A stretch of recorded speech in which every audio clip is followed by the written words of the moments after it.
Morjes ja terveisiä Kainuusta. Mä oon lähdössä tutkimaan itselleni ihan uutta kansallispuistoa, Hiidenportin kansallispuistoa. Ja tää sijaitsee täällä Sotkamon ja Kuhmon kuntien alueella, aika syrjäisellä paikalla täällä Kainuun etelärajalla. Ja täällä on tarkoitus viettää 2-3 päivää ja käydä katsomassa puiston oleelliset paikat. Käytännössä täällä on semmoinen Hiidenportin rotko, joka on se keskeinen juttu tässä kansallispuistossa. Mutta sitten täällä on myös semmoinen vanha talonpaikka, joka kertoo vanhasta kainuulaisesta erämaa-elämästä, niin se käydään ilman muuta katsomassa myöskin. Tämmöisellä suunnitelmalla ollaan tällä kertaa liikkeellä. Tervetuloa mukaan reissuun!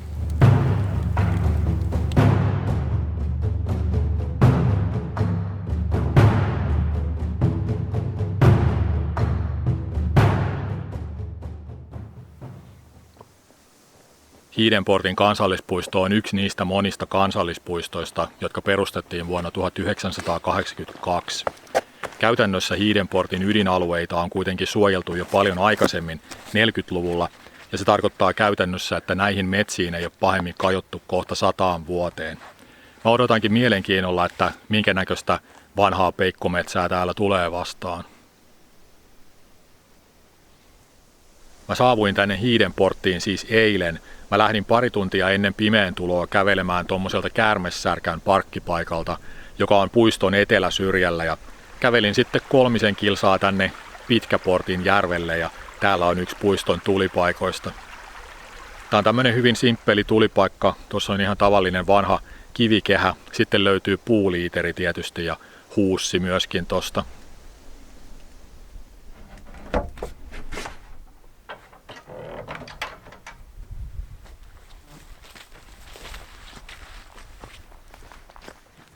Just sopivasti ennen pimeän tuloa ehdin pystyttämään leirin tuohon mäelle, ja ilta meni siinä sitten oikein mukavasti nuotion vieressä istuskellen ja tähti taivasta ihmetellen.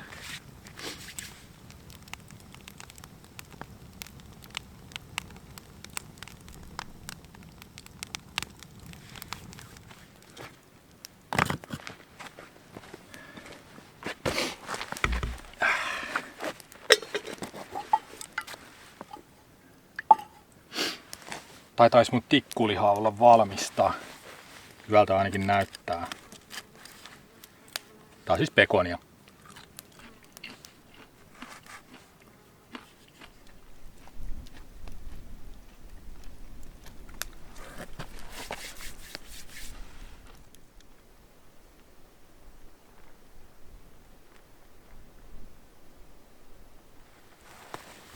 Yöllä riitti unta tosi hyvin, että mä nukuin semmoisen 11 tuntia ja nyt onkin tosi levännyt ja latautunut olo ja erittäin hyvä alku tälle reissulle kyllä.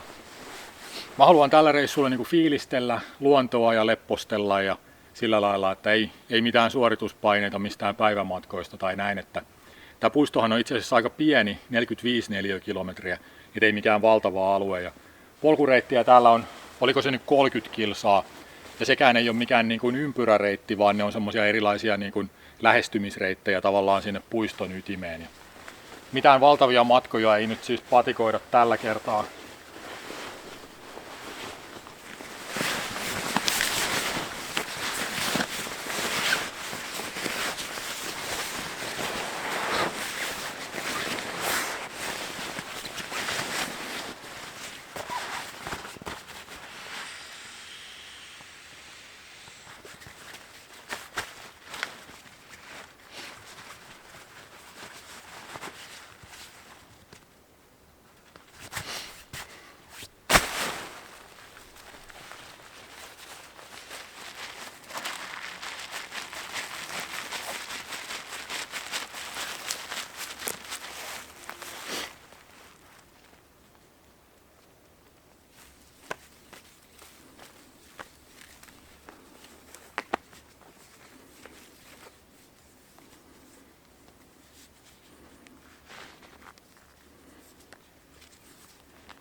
Sitten vaan eteenpäin.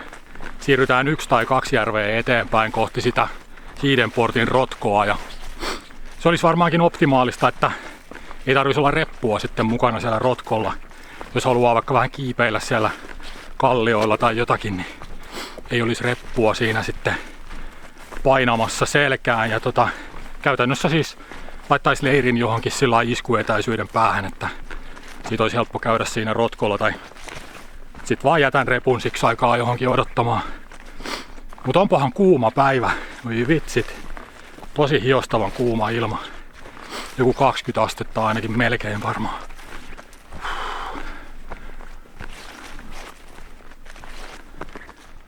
Tää polkureitti seuraa siis tämmöstä porttijokea, joka välillä aina levenee järviksi, mutta menee siis jokena ihan sitten sinne rotkolle saakka.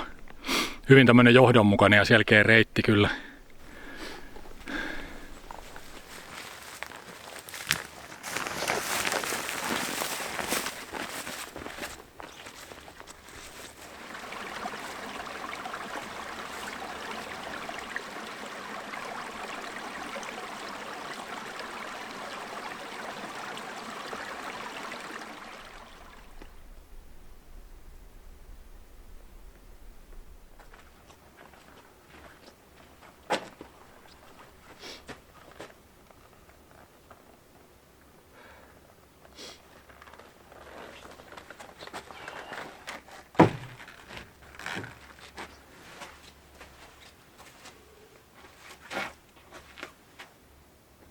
Joo, tulin tämmöiselle Iso-Oravijärvelle.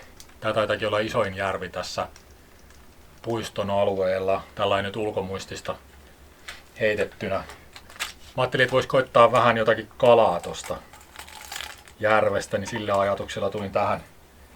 Plus sitten sillä, että se niinku rotkon tavallaan ympäristö ja ne laavupaikat siinä ympärillä, niin ne on varmasti kyllä paljon vilkkaampia paikkoja kuin täällä niinku syrjemmällä olevat, niin en ole vielä yhtään ihmistä kyllä nähnyt, että ei ole ollut liian ruuhkaista. Tässä olisi ehkä tunti aikaa vielä niinku valon puolesta heitellä tässä, niin voisi vähän kokeilla.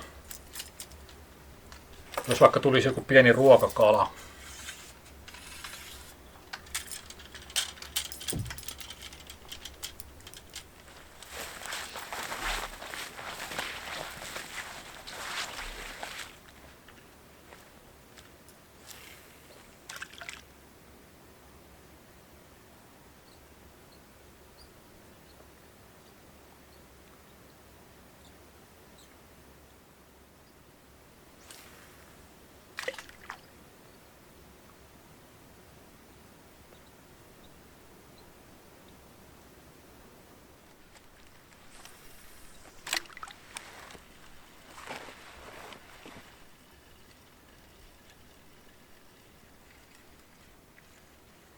No niin, sieltä. Ei ole mikään ihan pienikään.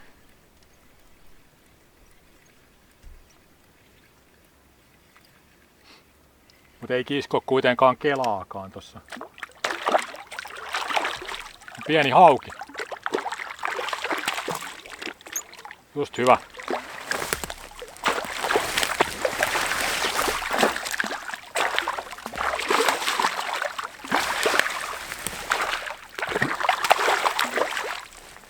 Ei halua tulla syödyksi. Ei voi kadehtia kyllä. Mä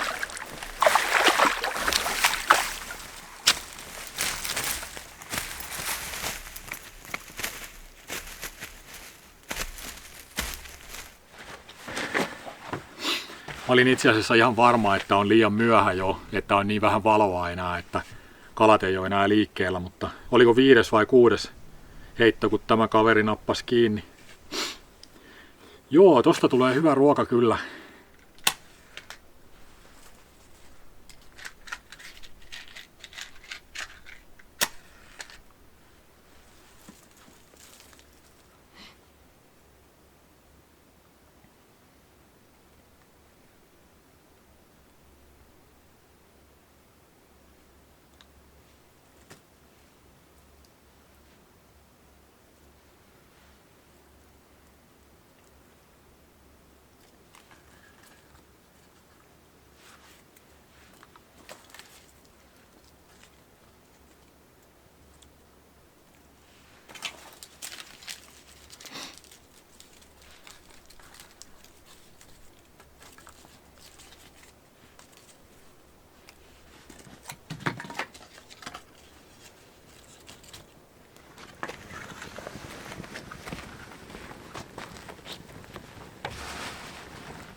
Vähän on päältä lahoa puuta, mutta kyllä siellä ytimessä on ihan reilusti tuota kunnon puutakin.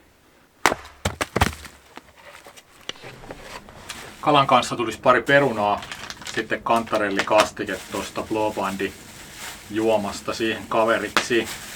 Mä koitin tuossa kävelymatkalla katsoa, että olisiko ollut oikeita kantarelleja, mutta ei ainakaan osunut silmään.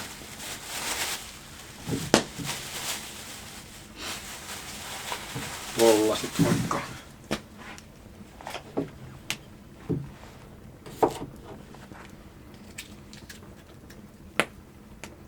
Vähän pilkon näitä, että kypsyy nopeammin. Kala on aika lailla valmis tossa jo.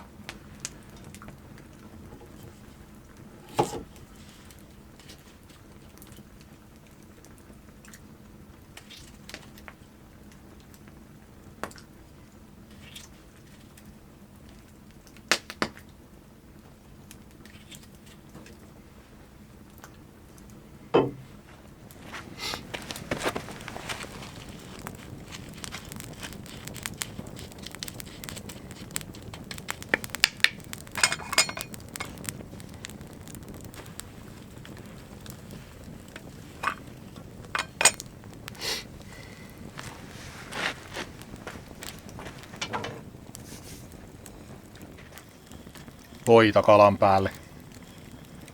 Onko se tarpeeksi lämmin vielä? Tyhmästi vähän repesi tosta yhdestä kohtaa, kun se palo kiinni tuohon ritilään, niin mä repäsin vähän niin kuin huolimattomasti, käänsin kalaa, niin se revähti tollain.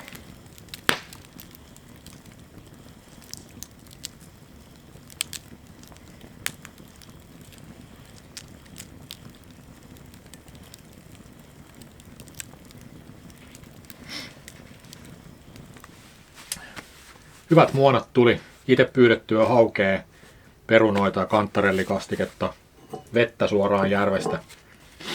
Oikein hyvä. Hehe.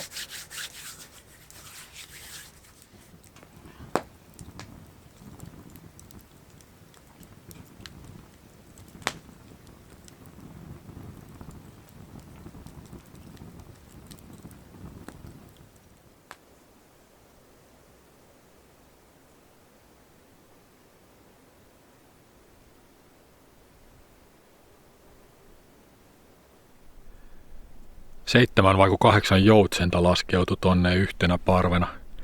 Vähän kaukana ovat, mutta olipahan hienon näköistä, kun ne laskeutui tuohon muodostelmassa.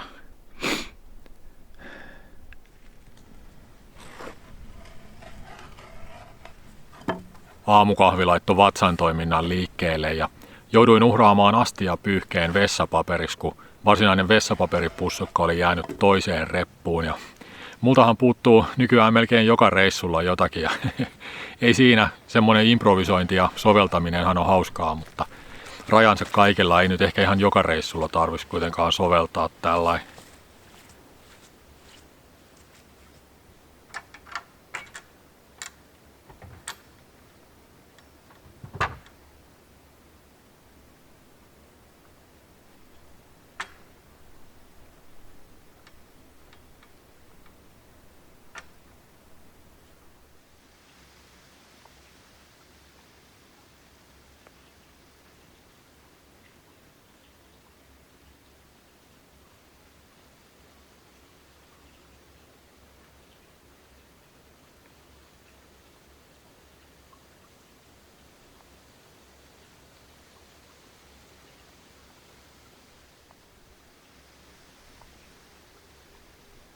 Onhan se melkoinen haava maaperässä tämäkin.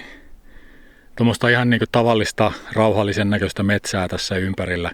Sitten yhtäkkiä tommonen niinku rotko tässä, seinämät melkein pystysuoria ja melkoista louhikkoa tuollakin. Hienon näköistä kyllä. Tuolla pohjalla on tuommoista suota ja siitä alkaa sitten se vesistö, mitä on tässä seurailtu.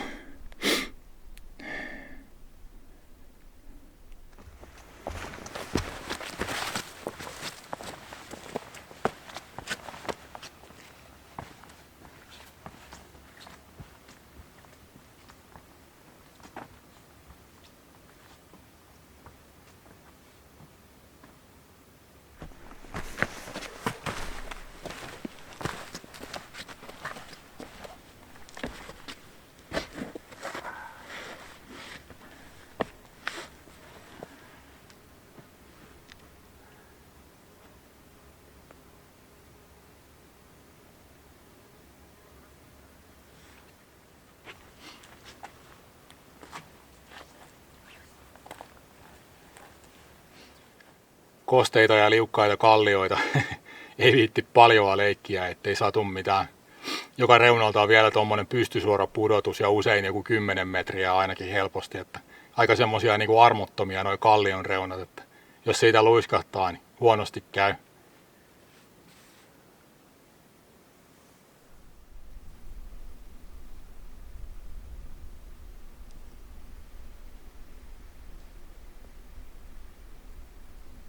Reilun puolen kilsan päässä Hiidenportin rotkolta on sitten tämä vanha Kovasinvaaran talon paikka. Ja tuossa infotaulussa sanotaan, että täällä on asuttu vielä 1938, mutta siinä ei kerrota, että koska tämä on sitten autioitunut. Ja nyt tässä ei ole niin mitään rakennettua varsinaisesti näkyvillä enää, että ainoastaan tuommoiset kivikasat tuossa kertoo, että tässä on ollut jotain viljelysmaata tai muuta pihamaata, että kivet on kerätty tuommoisiin kasoihin.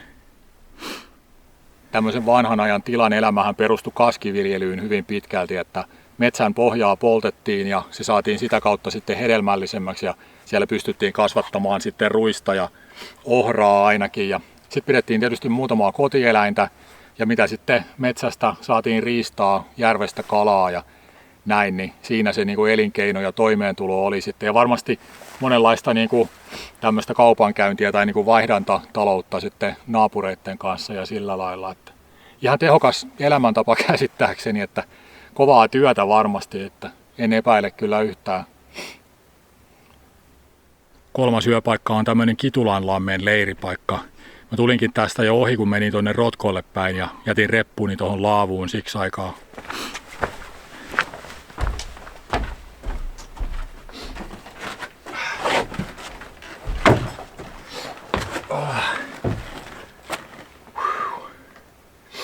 On ollut todella lämmin iltapäivä taas. Aivan hiessä ton kävelylenkin jälkeen. Nyt pitää tehdä pieni tuli senkin takia, että saa vaatteet kuivaksi. Ilta alkaa kyllä jo viilentyä siis, että huomaa kyllä vähän niin kuin raikastuu tää ilma. Mulla oli muistaakseni pari leipää vielä jäljellä, niin syön ne ensi hätään tässä. Sitten vois kokeilla, että tulisiko kalaa. Joku semmonen keskikokoinen ahven olisi aika kova juttu tähän kohtaan kyllä. Erittäin kova juttu. Pari Oreo-keksiä vielä säästettynä reissun loppua kohden.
Eipä tullut nyt kalaa, mutta ei se kyllä mitään haittaakaan, että mähän sain hyvän ruokakalan eilen ja siitä olisi kyllä syönyt 2 päivänä, jos olisi annostellut sen vähän järkevämmin, mutta mä söin sen sitten eilen. Mukava päivä on ollut. Kävelyäkin tuli joku semmoinen 15 kilsaa kaikkinensa, mitä laskeskelin tossa ja nyt on ollut siis aivan uskomattoman hiostavia iltapäiviä, että mä hikoilin tänäänkin niin paljon. Mulla oli vaatteet ihan märät, kun mä tulin takaisin. Oli tosi voipunut olokin jotenkin semmoinen, että on niinku hionnut niin paljon. Kun se nyt mikään ihan mahdoton kävelymatka on kuitenkaan tommonen 15 kilsaa ja suurin osa siitä vielä niinku ilman varusteita ja näin. Mut joo, en tiedä kuinka kohan lämmin on ollutkaan sitten nyt iltapäivinä. Tässä ei ole tullut mittaria laitettua kesken päivän mihinkään. Illaksi kyllä viilenee sitten aina. Mut joo, nyt vaan unta ja lepoa sitten. Tuossa kun kävelin sieltä Rotkolta tänne päin, niin siinä rupesi jo valo vähenemään selkeästi tuolla metsässä. Ja se on jännä, miten mielikuvitus alkaa helposti laukkaamaan semmoisessa tilanteessa. Ja varjot pitenee metsässä, niin alkaa heti niin kuin nähdä jotenkin siellä niin kuin erilaisia hahmoja ja sillä lailla, että ainakin jos vähän pidempään kattelee sinne metsään ja näin, että jotenkin mielenkiintoista kyllä. Niissä hetkissä ei ole vaikea kuvitella, että mistä tämmöiset niin kuin myytit ja tämmöiset on saanut alkunsa.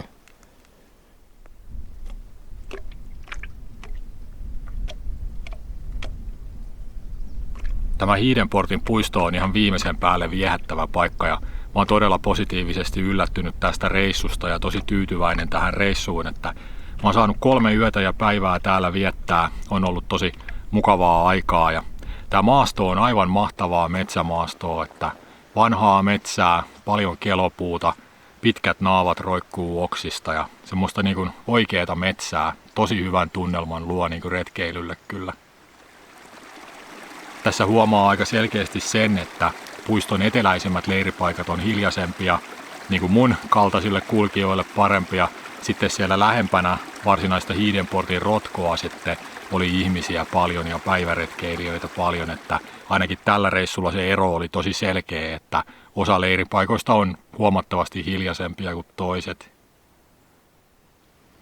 Parasta tässä reissussa on ollut yksinkertaisesti tämä niin kuin tunnelma ja tämä syvä luonnon rauha, mikä täällä vallitsee ja tämä maasto niin kuin kaikkinensa. Ja se Hiidenportin Rotko on ihan hieno paikka ja ilman muuta sielläkin ainakin kertaalleen kannattaa käydä kääntymässä, mutta kyllä mä olisin nauttinut tästä reissusta ihan yhtä lailla varmasti ilman sitäkin, että on tää jotenkin niin hyvä tää tunnelma täällä ja nyt vielä oli tämmöisiä lämpimiä alkusyksyn päiviä tässä, niin oli oikein niin kuin helppoa ja mukavaa retkeillä täällä.